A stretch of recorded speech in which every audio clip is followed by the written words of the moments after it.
अस्सलाम वालेकुम दोस्तों, उम्मीद है कि आप लोग खैरियत से होंगे। और यहाँ पे आज बड़ी ही इम्पोर्टेंट वीडियो मैं बना रहा हूँ। माज़रत चाहता हूँ, कुछ दिन से मैं वीडियो के ऊपर नहीं आ रहा था क्योंकि मेरे पास टाइम थोड़ा सा शॉर्ट हुआ है। बहरहाल अभी मेरी वीडियो इतनी ज़्यादा नहीं देखी जा रही, लेकिन मैं फिर भी हिम्मत नहीं आ रहा और मैं वीडियोस बना रहा हूँ क्योंकि मुझे पता है कि जो एनालिसिस मैं आपको करके दे रहा हूँ डेफ़िनेटली वो मार्केट में और आप लोगों को इतने ज़्यादा सही तरीके से नहीं पता चल रहे होंगे।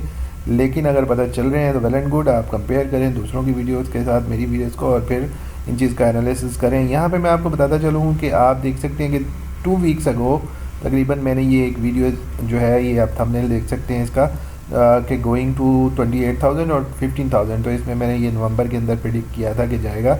तो यहाँ पे आप इसको देख के एनालिसिस मेरे देख सकते हैं कि पिछली वीडियो में मैंने क्या कहा था। यहाँ पे भी मैंने कुछ थोड़ी सी बात की थी कि जी बिटकॉइन का जो है वो इस वक्त क्या हालात चल रहे हैं। और ये आप देख सकते हैं कि बीटीसी जो है वो बुलिश तो है लेकिन चार्ट कुछ और कह रहा है। तो इसी तरह इससे पहले भी अगर आप चले जाएं, यहाँ पे ये वीडियो एक मैंने बनाई हुई है तकरीबन 1 महीना पहले।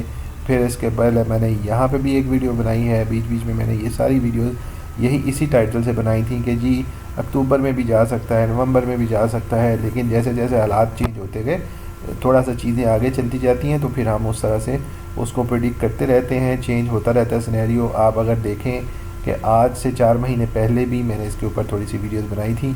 बहरहाल 2023 के अंदर ये मतलब दोबारा से शायद ऊपर की तरफ मार्केट चली जाएगी, लेकिन एनालिसिस हमारे चेंज होते रहते हैं। बहरहाल आप मुख्तलिफ वीडियोस को देख के इस चैनल को अगर सब्सक्राइब करते हैं। फ़र्दर मैं आगे जाने से पहले आप लोगों को कहूँगा कि आप ये डिस्क्लेमर देख लें और फिर उसके बाद हम आगे कंटिन्यू करते हैं। कुछ इंपॉर्टेंट बातें आपको मैंने बतानी है, इस वक्त बीटीसी क्या कर रहा है और आगे क्या करेगा।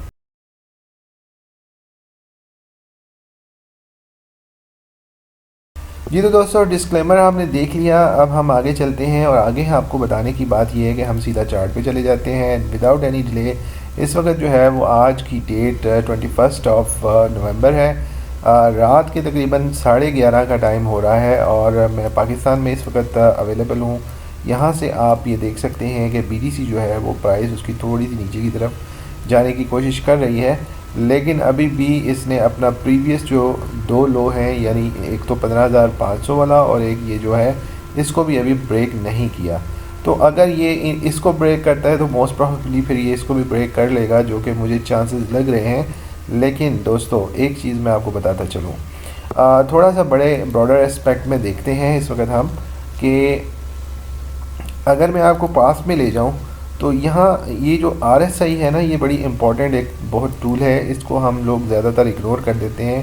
मैं थोड़ा सा इसको सेट कर लूँ। ये इसकी जो है बीच में एक blue line, yellow line sorry, इसको ख़त्म कर देते हैं। तो यहाँ मैं आपको थोड़ी सी एक चीज़ समझाता हूँ। देखें, जल्दी जल्दी मैं एनालिसिस करता हूँ। यहाँ मैं अप्रैल के अंदर टॉप किया था बिटकॉइन ने, एक टॉप, और फिर दूसरा टॉप किया था ग़ालिबन मई के अंदर, ठीक है, मई न सॉरी नवंबर के अंदर दूसरा टॉप किया था, ठीक है। अप्रैल और मई तो यहाँ पे ही था और नवंबर में दूसरा टॉप किया था जब ये 60,000 पे चला गया था, 64,000 पे। पहले ये तकरीबन 50,000 पे गया था और 60,000 के बाद ये चला गया था जी 61-60 कुछ ऐसे था।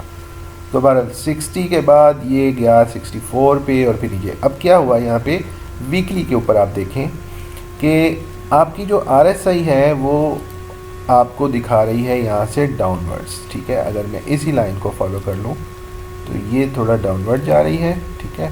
तो हम थोड़ा बड़ा कर लेते हैं, जबकि हमारा जो प्राइस एक्शन है वो ऊपर की तरफ जा रहा है। इसको क्या कहते हैं, डाइवर्जेंस। ये जब डाइवर्जेंस बनती हैं किसी भी चार्ट में, ये हिडन डाइवर्जेंस थी क्योंकि यहाँ से पहले RSI ऊपर भी गई हुई थी और यहाँ से जब ये हिडन डाइवर्जेंस बनी है तो उसके बाद प्राइस देखें कहाँ से कहाँ आया, कितने परसेंट इस वक्त BTC डाउन हो चुका है जी। अगर मैं यहाँ पे एनालिसिस करूँ तो आप तकरीबन कह सकते हैं कि जी इस वक्त तक BTC जो है वो रिट्रेस कर चुका है 76%, जो कि एक बहुत बड़ा रिकॉर्ड है। BTC ने इससे पहले रिट्रेस किया है, लेकिन क्या इससे ज़्यादा भी किया है? जी हाँ, मैं आपको कुछ एनालिसिस करके और भी दिखाता हूँ। यहाँ पे मैंने कुछ इंटरनेट के ऊपर रिसर्च की, उस पर मुझे ये पता चला कि यहाँ पे अगर आप इस चार्ट को देखेंगे तो आपको अंदाज़ा होगा कि 2012 में 42% हुआ था, 2012 में दोबारा से 56%, 2000 यानी जनवरी, फिर अगस्त, फिर 2013 मार्च में 32%, फिर 2000 जो है मार्च की 2013 को दोबारा से 21 को मतलब सेम मंथ में 35% दोबारा ब्रेक हुआ। और फिर ये देखें 2013 अप्रैल में कहाँ तक गया है, 82%। अभी कितना है, अभी सिर्फ 77% है। और उसके बाद 49% 2013 में, 2016 में 86%, 87% तकरीबन, 2017 में 34, 2017 में फिर से 33, ये आप देखें। और ये 83% 2018 में गया। तो ये जो अभी वाला है ये इस चार्ट के अंदर अभी शो नहीं हो रहा, क्योंकि डाटा अपडेट होगा तो यहाँ शो होगा।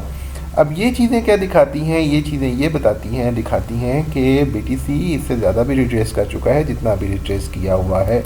मैं एक्सपेक्ट ज़ाती तौर पे जो कर रहा हूँ वो ये कर रहा हूँ कि यहाँ से जो प्राइस है वो आगे मज़ीद नीचे थोड़ी जा सकती है। हो सकता है कि गालिबन जो मुझे लग रहा है कि ये 13 को, ये जो येलो लाइन है इसकी जो, उसको ये टच कर सकता है। ठीक है, इस वक्त देखें मैं अगर वीकली या डेली या चले 4 आवर्स पे भी आ जाऊं तो अभी भी रेड कैंडल बन रही है और वो नीचे जाने की ट्राई कर रही है। I don't know, it can go down but it seems to be. ठीक है, तो ये एरिया जो है 13,000 के राउंड ये आ सकता है। हो सकता है यहाँ से तेज़ी से विक मार के वापस ऊपर चला जाए। लेकिन इस वक्त भी जो RSI है उसको आप मद्देनज़र रखें। वो कैसे कि आप ये देखें कि प्राइस जो है वो क्या हुआ कि अगर हम यहाँ से ज़रा गौर करें कि RSI जो है वो इस वक्त ऊपर आई हुई है, प्राइस यहाँ वाली ये वाली नीचे थी। यहाँ से अभी अगर प्राइस इसको ब्रेक करके नीचे चली जाती है तो डेफिनेटली ये RSI इतनी तेज़ी से नीचे नहीं आएगी, तो यहाँ भी एक डाइवर्जेंस बनेगी और उसके बाद मार्केट तेज़ी से ऊपर जाएगी। हो सकता है बहुत ज़्यादा ऊपर ना जाए, 17-18 को टच करे, लेकिन उस सूरत में भी मार्केट के जो आल्ट कॉइन है वो बुलिश हो जाएंगे। तो ये एक ऐसी अपडेट है जो आपको आम तौर पे लोगों को नहीं बताना आता या वो नहीं बता पाते। ये चीज़ें चार्ट हमेशा एनालिसिस करके ही आपको चार्ट से पता चलता है। बाकी जो न्यूज़ होती हैं, न्यूज़ बनाई जाती हैं, news maker, market maker news बनाते हैं और वो अकॉर्डिंगली लॉजिकली चीज़ों को लेके चलते हैं। चार्ट हमेशा सच बोलता है, चार्ट गलत नहीं कहता। हाँ, कुछ बीच में छोटी मोटी मैनिपुलेशन होती है जिसकी वजह से आपको लगता है कि जी मार्केट वॉलेटाइल हो गई। ये मैं इस वक्त आपको 4 आवर या वीकली या डेली का चार्ट फ्रेम दिखा रहा हूँ। लोग ज़्यादातर 15 मिनट 5 मिनट पे स्कैल्पिंग के चक्कर में अपने पैसे लॉस कर रहे होते हैं। अगर आपको ट्रेडिंग नहीं आती, पहले ट्रेडिंग सीखें, उसके बाद बड़े जंप लगाएं छोटे, वरना आपको सीखने की ज़रूरत है। चाहे आपको सालों साल लग जाए, 6 महीने, साल, 2 साल, 3 साल लगाएं, सीखें, एक साइकिल देखें पूरा, उसके बाद आगे जाएं। ठीक है, और जिनको इस मार्केट की समझ नहीं आती वो बेशक इसमें ना आए। इसमें मैंने भी बहुत लॉसेस किए हैं, मैं सिर्फ आपको एडवाइस कर सकता हूँ, बाकी आप लोग की मर्ज़ी है। होपफुली ये वीडियो आपको पसंद आई होगी, और अगर पसंद आई है या कुछ नॉलेज गेन किया है, वीडियो को लाइक करके शेयर कर दीजिएगा, और चैनल पे नए हैं तो सब्सक्राइब कर लीजिएगा। Thank you so much for coming here, और एक ऐसी और वीडियो में मैं इन्फॉर्मेशन लेकर आपके साथ शेयर करूँगा। अल्लाह हाफ़िज़।